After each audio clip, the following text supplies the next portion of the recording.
Advertencia. Todas las opiniones vertidas en este espacio son responsabilidad de quienes las comparten. O sea, que no estamos afiliados a ningún partido político ni a ninguna organización similar. Advertidos están, escúchenlo bajo su propia responsabilidad. Así que, no se diga más, comenzamos.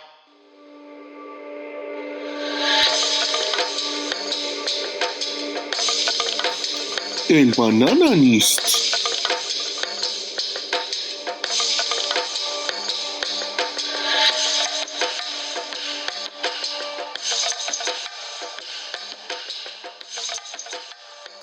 Buenos días, buenas tardes, buenas noches, donde quiera que nos estén escuchando, a la hora que nos estén escuchando o viendo. Mi nombre es Abraham Jaramillo, transmitiendo desde la Ciudad de México y tengo el gusto de presentar en este momento a mi compañero y amigo de este espacio, el maestro Gabriel Rico Albarrán. Bienvenido, Gabriel, a este Bananas número Querido Abraham, 5. ay, ay, ay, ay, ay, vamos rápido, vamos rápido en esto. Y un saludo a todos los que nos escuchan y a quienes nos ven, les mandamos un caluroso abrazo y bienvenidos a un episodio más de Banananist. Y, Bienvenidos. y pues es una etapa bastante interesante, sin más que decir que intensa, hablando en el tema político, porque ya estamos entrando prácticamente en la recta final, las últimas semanas de campaña, en donde se van a dar los verdaderos trancazos, se van a dar los verdaderos machetazos, ajuerazos, sablazos y todo lo que termine en aso entre candidatas, candidatos a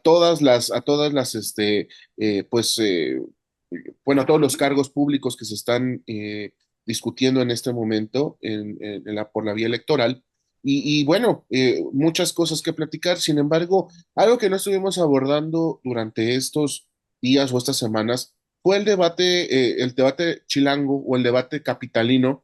Quizá porque, pues vamos, aunque se trata de la capital del país, ¿no? La capital de México, pues igual, ¿no? Eso nos obligaba pues a hablar de el debate de Jalisco, por ejemplo, o el debate de Veracruz, o el debate de cualquier otro estado que pues también es importante para nuestro país. Pero pues la capital es sin duda pues uno de los puntos más importantes o es el punto político más importante del país, porque ni más ni menos que aquí están los tres poderes o sea, los tres poderes que rigen y toman las decisiones pues del rumbo tanto de gobierno como político de nuestro país, ¿no? Entonces, y económico, y también pues aquí es donde está la actividad pues más importante, vamos a decirlo, pero por supuesto que no podíamos dejarlo de lado, ¿no? Y pues tenemos aquí igualmente el mismo fenómeno y la misma situación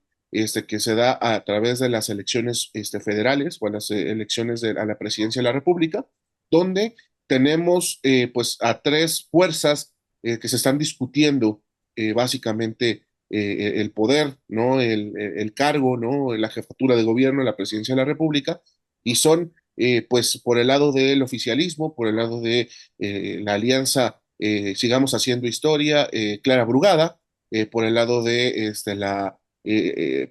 también Fuerza y Corazón por la Ciudad de México, Santiago Tahuada, y por el lado de Movimiento Ciudadano, Salomón Chertorivsky. Y pues ayer se dieron con todo en un tercer debate chilango que sin duda pues dejó muchas reacciones que pues vamos a comentar en este momento. Sí, Abraham, sin duda.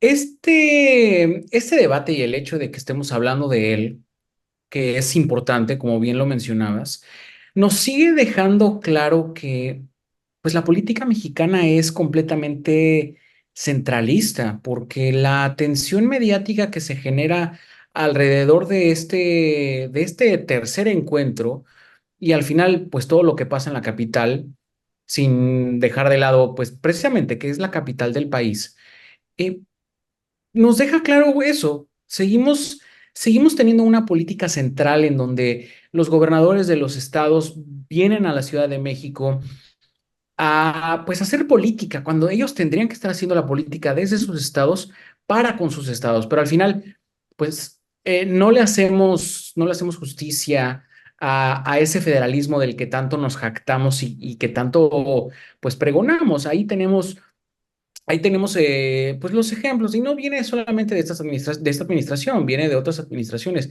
Sin embargo, creo que podríamos decir que se roba la atención del debate chilango la elección en Veracruz, pero por varias razones.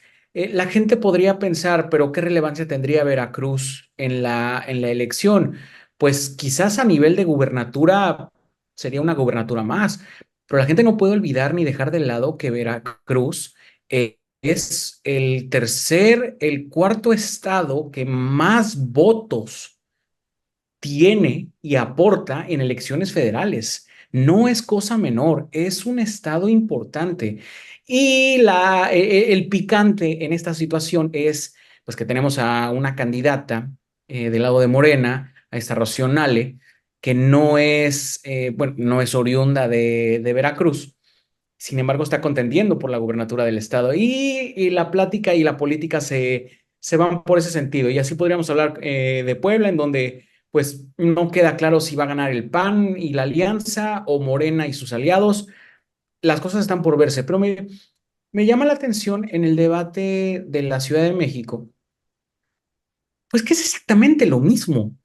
Vemos exactamente lo mismo de intercambio de acusaciones descalificativos y pues gritos y sombrerazos y cómo se dan golpes con la cubeta, que al final en cierto punto eso es divertido, hay un cierto punto de diversión en eso.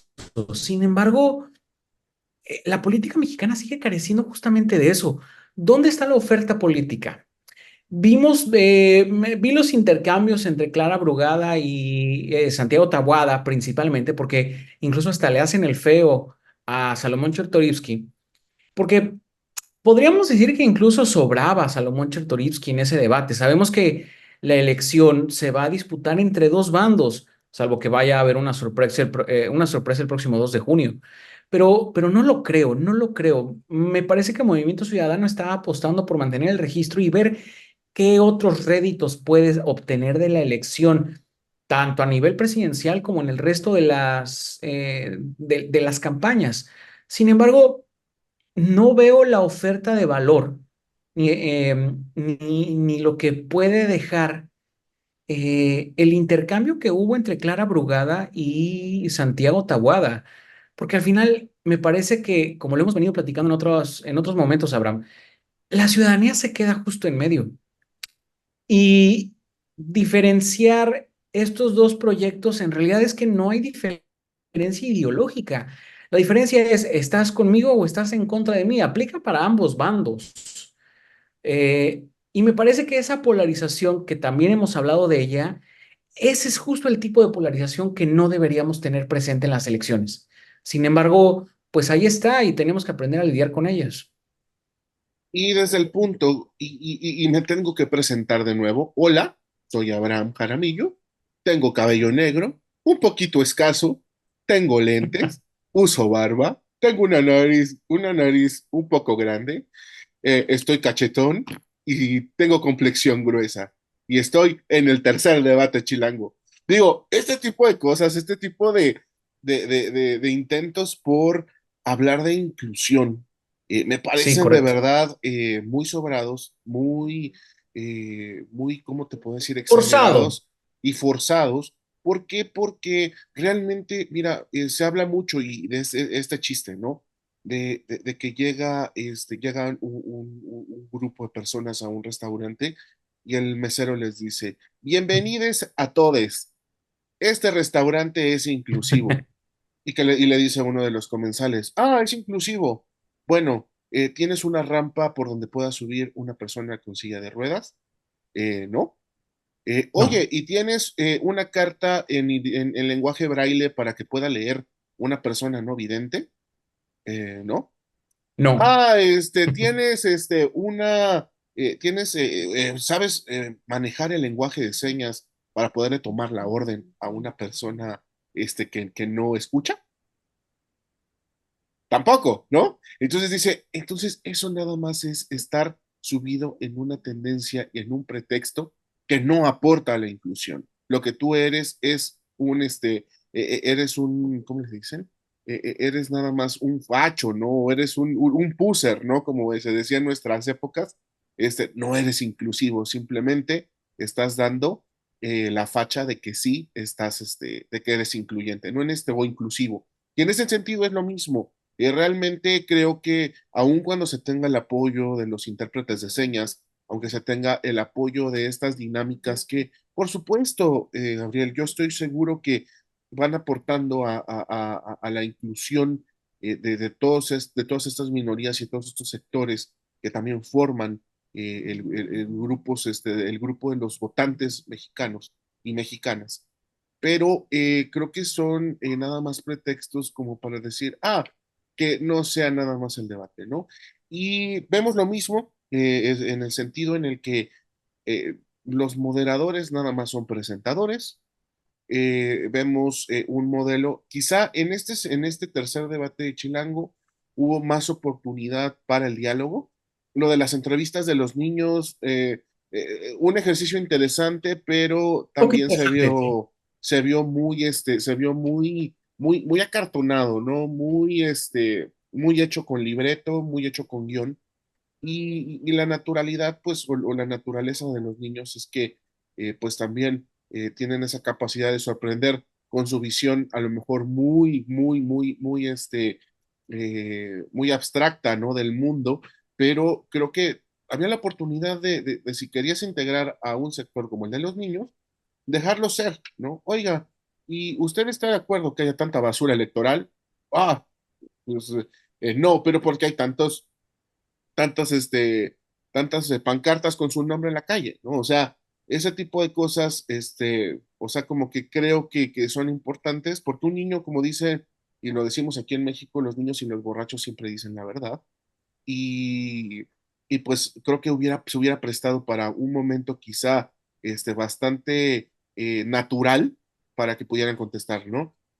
Al principio yo vi a Clara Brugada muy nerviosa, como que le Sí. costaba trabajo entrar, y aparte todo como que el escenario se fue prestando para esto, porque esta payasada que hizo Santiago Taboada de entrar con una caja, la caja de sorpresas de Clara, ¿no? Y y que le dieran cobertura. Yo, por ejemplo, puedo darte una apreciación muy personal.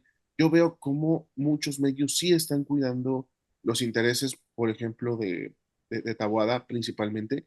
Veo un grupo de experiodistas de Reforma y ya con ese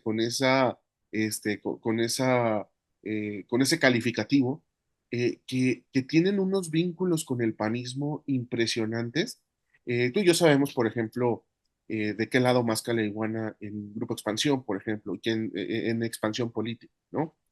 Y por supuesto, quien le dio muchísima difusión a esto de la caja sorpresa, pues fue Expansión Política, ¿no? Al final la caja no figuró en nada, y creo que un hecho que marca el debate es este señalamiento que hace Clara Brugada contra Santiago Taboada, de que su jefe, su jefe de su proyecto insignia en materia de seguridad, que era uno de los temas que se trataron Sí. en el debate, tiene señalamientos por acoso sexual y además de todo por pues, malas funciones en la policía que le hicieron acreedor su expulsión. Entonces, a partir de ahí creo que el debate da un vuelco. Ves una cara menos cínica de Santiago Taboada, un poco más repetitivo en el asunto de querer meterse a las propuestas como para dar carpetazo a eso y hacer un señalamiento por una plaza, por ejemplo, etcétera, etcétera, pero nada, o sea, como que no iban preparados para ese señalamiento específico, y creo que sí les dio la vuelta, ¿no? Pero sin lugar a dudas, creo que esos fueron, creo, los matices del debate. Y por supuesto, un Salomón Chertorivsky que se le van un poquito las cabras, que tiene también, se puede dar el lujo de que se le vayan las cabras y prometerle a una niña de 10 años que si es jefe de gobierno va a cerrar la refinería de Tula en Hidalgo. Y, a ver, a mí me agrada Salomón Chertorivsky, me agrada, sin duda alguna. Me parece que ha sido un funcionario ejemplar. Y lamento verlo reducido pues, a un tercer lugar que quizás no le hace justicia a la campaña ni el momento en el que se está disputando la Ciudad de México. Sin embargo, no me desagradaría ver a un Salomón Chertorivsky al frente de la Ciudad de México. Sin embargo, pues el horno de la Ciudad de México no está para pues un pan con la levadura Salomón Chertorivsky, Movimiento Ciudadano. Quizás en otro momento, me parece que ahí a Movimiento Ciudadano le hace falta más trabajo de campo para hacer llegar el mensaje de lo que busca esa fuerza política para con la Ciudad de México. Porque, a ver, vemos que el trabajo está hecho en Jalisco, el trabajo está hecho en Nuevo León. eh, Me parece ambicioso y bueno que busquen conquistar la Ciudad de México. Sin embargo, pues sabemos que es un terreno que está completamente pues arraigado a ciertos grupos políticos en donde Movimiento Ciudadano ciertamente no tiene entrada. Y regresando al formato del debate, Abraham, pues es verdad, me parece que con un moderador hubiera sido, moderador o moderadora hubiera sido más que suficiente.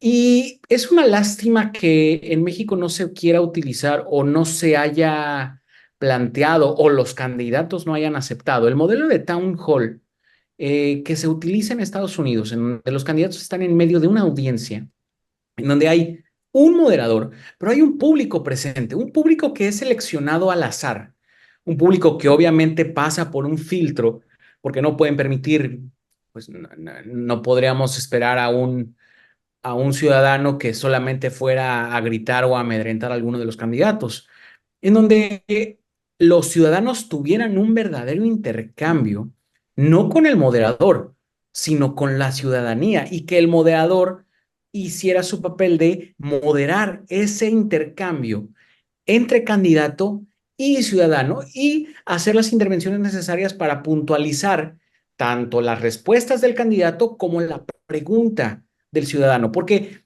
quizás el ciudadano pregunta tres, cuatro cosas en la misma sesión de preguntas y a lo mejor puede quedar reducido a una pregunta concreta.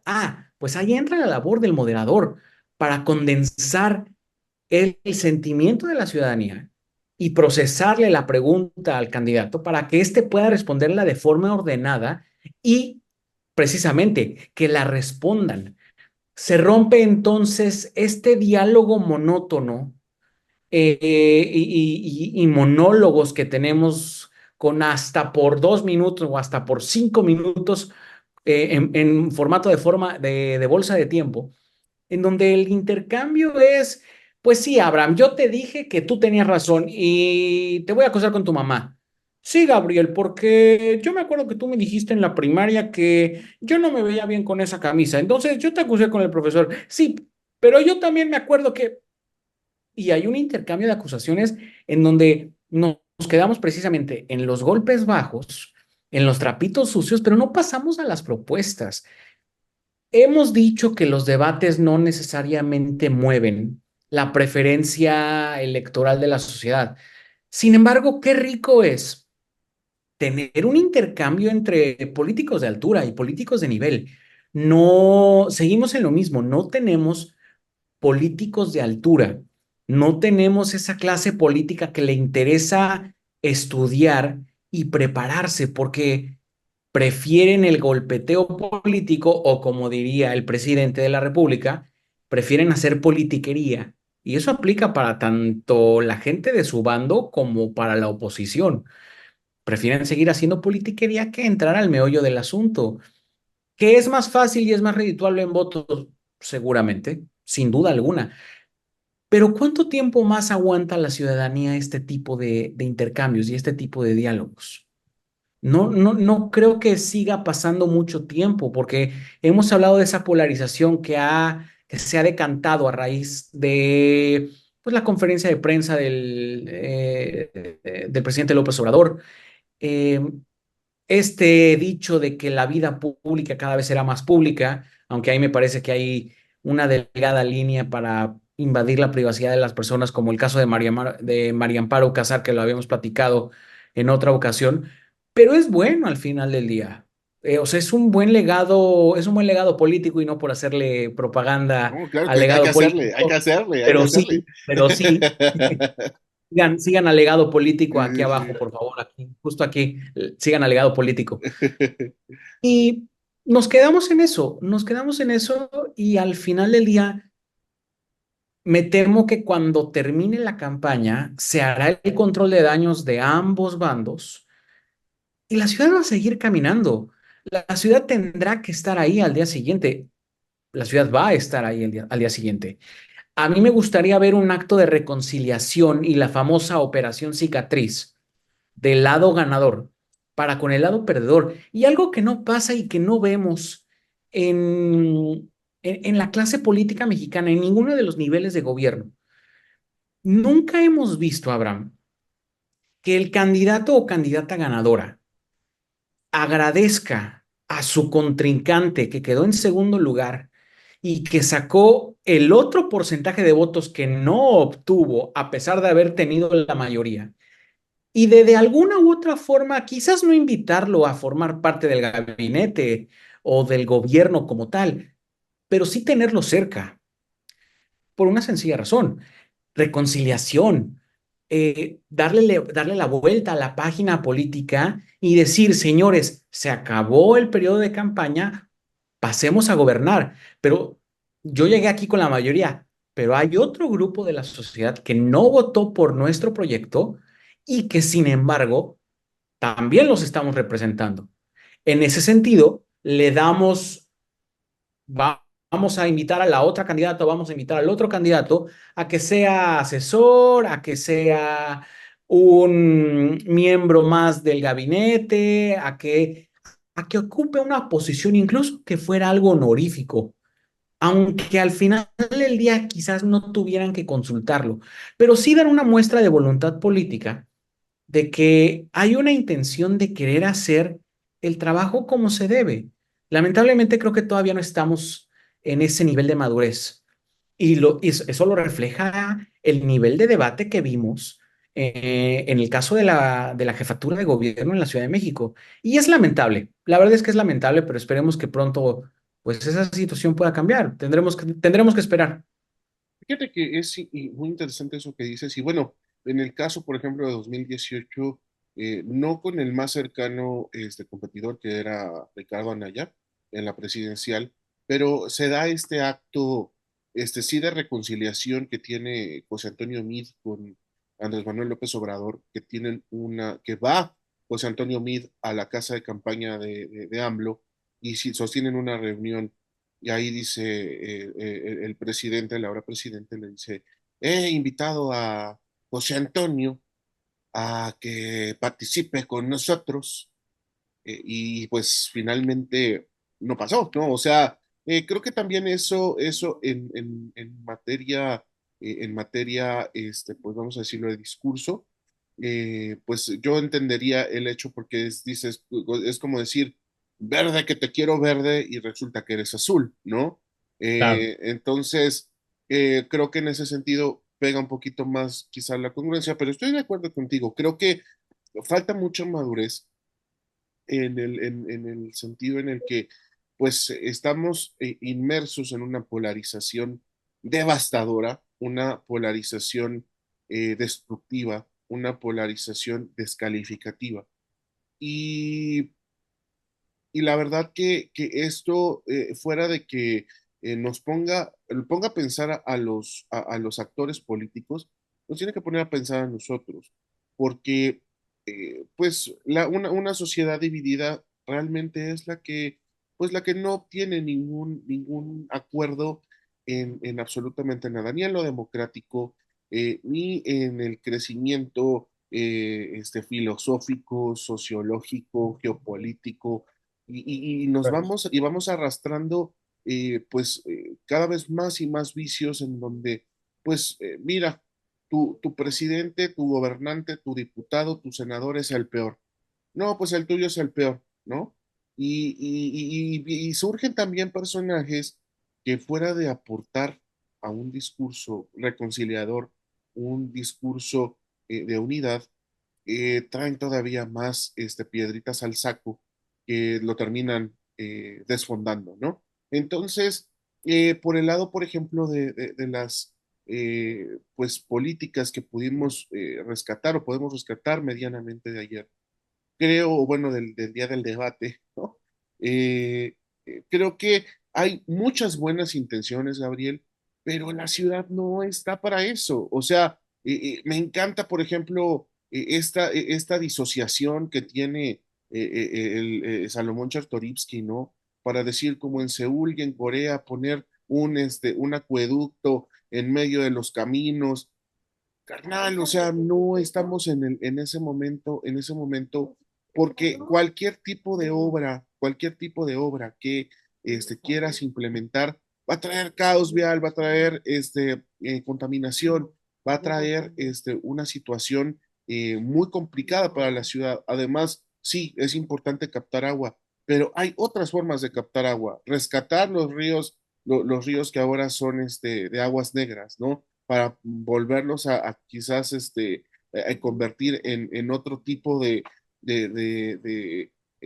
sistema para tratamiento de aguas, ¿no? Pero en este sentido, yo esa falta quizá de conciencia y de ser como demasiado utópico en el proyecto, yo digo, bueno, qué buenas intenciones tienen, pero no las veo plasmadas en el gobierno. Por el lado, por ejemplo, de Clara Brugada, ¿no? En donde habla también de las famosas utopías, que igual son muy buenos proyectos en el sentido de que si vas a incentivar la práctica del deporte, la recreación, está excelente, pero son infraestructuras que ya después no se les da mantenimiento y quedan como ballenas, elefantes blancos, perdón. Y, y creo que estamos llenos en la Ciudad de México, llenos en los diferentes estados de este país, de proyectos que tenían unas excelentes, tenían una excelente, vamos a decir, intención, pero se fueron al carajo porque ya la siguiente administración ya no los quiso mantener. Y por supuesto que se deterioraron, se fueron a pique y ahora ya nada más son lugares en donde pues incluso hay incidencia delictiva o donde se refugian indigentes, etcétera, etcétera, etcétera, ¿no? Entonces yo creo que este tipo de proyectos tienen que ser planeados de la mejor forma y por ejemplo, y finalmente con el tema de Taguada, lo del blindaje, me encantó cómo con un alfiler le reventó Chertorivsky su globo diciéndole, oye, es que la seguridad no se trata de encerrar a la gente en un blindaje. Claro, Hay que decirles que pueden estar seguros en todos lados. O sea, claro. es como esta ciudad, es como nos platican nuestros amigos Isabel y Santiago, ¿no? Ahí en Buenos Aires, en donde estuvieron viviendo, que pues el barrio estaba prácticamente, o bueno, donde ellos vivían estaba protegido por un acorazado, ¿no? Pero que afuera de ese acorazado era ciudad perdida, ¿no? Entonces, realmente no se trata de eso. ¿Por qué? Porque no estamos en una cárcel, o sea, aun cuando sea una cárcel bonita, ¿no? Las colonias seguras no tienen que parecer cárceles, y que afuera sea Zombieland, ¿no? Donde si sacas la mano te van a morder, ¿no? Y te van a infectar. Pero realmente te digo, hay muchas buenas intenciones. Sí, la ciudad necesita ser segura. La Ciudad de México es segura con todo y lo que pasa. ¿Por qué? A comparación con otros estados. Porque si no lo fuera, ni siquiera sería la opción de nadie para venirse a vivir, ¿no? O sea, así de Y, sencillo. y el ejemplo perfecto de esa falta de continuidad en política pública lo tenemos enfrente de nuestras narices, el metro de la Ciudad de México. No hay o no ha habido voluntad política para darle el mantenimiento que necesita pues la arteria principal y las venas de la ciudad. En el metro, no tengo el dato a la mano, pero en el metro se movilizan miles, que si no millones de personas todos los días. Y a pesar de eso, la ciudad se ve en algún momento colapsada, no solamente en la superficie, sino bajo tierra, con el propio sistema. Perdón, y no veo una verdadera intención de realizar un trabajo coordinado a nivel de las alcaldías, pero también con el Estado de México y el área, y la zona metropolitana de la ciudad, para voltear a ver al metro y decir, es momento de que todos intervengamos, porque si no, pues va a llegar un punto en el que la ciudad de verdad va a colapsar y vamos a estar frente a un problema de magnitudes en las que, pues, ya no nos preocuparemos por echarle la culpa a un gobierno u otro, porque simplemente no tendremos a quién echarle la culpa, porque podría ocurrir una, pues una tragedia que no queremos que eso pase, no estamos deseándolo, pero por qué llegar a esas instancias cuando se podría hacer un trabajo previo para generar políticas que vayan más allá de la administración en turno y de cuándo va a concluir? Porque no hay programas transeccionales, no existen.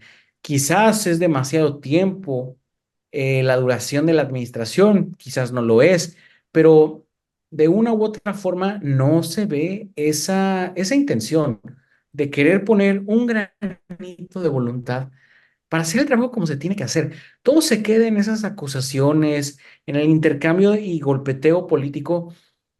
Y lo más curioso de todo es que después de las elecciones, todo eso desaparece, se evapora. ¿Y dónde quedaron las acusaciones? ¿Dónde quedaron las carpetas de investigación? ¿Dónde quedaron las denuncias, los señalamientos? Se evaporan. Es como si trituráramos toda esa información y desapareciera, se lo llevara el viento. No, así no deberían seguir funcionando las cosas porque nos hemos dado cuenta que no funcionan así. Exacto, y yo creo que en conclusión de mi parte, creo que la Ciudad de México va a seguir, y no porque ese sea mi deseo, va a seguir gobernada por la fuerza que la está gobernando en este momento. Tienen que hacer un análisis bastante profundo de esto, de qué es todo lo que está fallando, también de cómo reconciliarse con estos grupos que también han generado esta antipatía, ¿no? A los Totalmente. que se les han llamado fifís, a los que se les han llamado aspiracionistas, a los que quizás se sienten muy ofendidos por todo esto. Tiene que haber una reconciliación. Y por supuesto que esa, si no la fomentan los políticos que verdaderamente la fomenten, la sociedad civil tan preocupada que está por la unidad de México, ¿no? Pero en este sentido yo veo que va a seguir la misma fuerza 6 años más, y esperando que verdaderamente se apeguen a las necesidades que se tienen en la ciudad de movilidad, de cuidado al medio ambiente, de captación de agua en sentidos generales, ¿no? De utilización del agua. Y todos estos puntos que hacen de una metrópoli, pues, y que Claro. aparte de todo es la Ciudad de México, una de las más importantes, no solo de Latinoamérica, sino del mundo, ¿no? Entonces, espero de todo corazón que así sea. Y bueno, ¿cuáles son tus conclusiones? Yo esperaría que la jornada electoral el próximo 2 de junio se dé con tranquilidad en la Ciudad de México y que independientemente del resultado, el ganador comprenda y logre ver que si bien se habrá alzado con la victoria, que no se olvide que habrá otro bando con cientos de miles de ciudadanos que no habrán votado por ese proyecto político y que sin embargo merecen tener una representación al momento de gobernar. Eh, los candidatos no llegan a la oficina a ejercer el cargo o no deberían llegar a la oficina, a las oficinas públicas a ejercer el cargo y gobernar solamente para unos pocos. Lamentablemente sabemos que así pasa, pero con el nivel de polarización que existe actualmente, pareciera que así es. Y el problema es que en las percepciones es donde la gente se pierde y si no es así necesariamente, si a nivel de discurso eso es lo que percibe la gente, entonces eso es lo que está pasando. Yo haría un llamado desde este espacio, Abraham, a que quien resulte ganador o ganadora en la próxima elección en la Ciudad de México voltee a ver a sus contrincantes y pues les extienda esa famosa pipa de la paz para decir, terminó la batalla electoral, es momento de gobernar y es momento de construir pues un proyecto político que podría haberse enriquecido o no o observado para bien, no para golpetear por estas otras fuerzas políticas que igual buscaron el mismo cargo y no lo consiguieron. Sin embargo, el hecho de no haberlo conseguido no quita que representan de alguna u otra forma a una parte de la sociedad que no estuvo de acuerdo con el grupo mayoritario. La democracia sí funciona, pero qué mejor que lograr una democracia representativa que haciendo esto que mencionaba hace un momento, invitando a la otra parte a formar parte del gobierno. Exactamente, y creo que esa madurez la tenemos que ir trabajando y no por querer, sino porque así nos conviene a todos. O sea, Totalmente. eso hace una democracia y hace un gobierno más plural. Y Gabriel, pues así bien rapidísimo, se nos acabó el número 5 del Banana Fue List.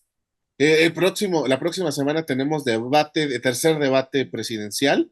Se va a poner bueno, yo pienso, porque va a llegar muy caliente la cosa.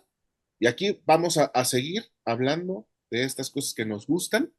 Y pues escúchenos y síganos en todas las cosas bonitas que hacemos. Ya saben. Y pues ya saben también ustedes que aquí en el Banananist queremos hacer lo mismo que en el Economist, pero bananero. Pero aquí estamos, seguimos.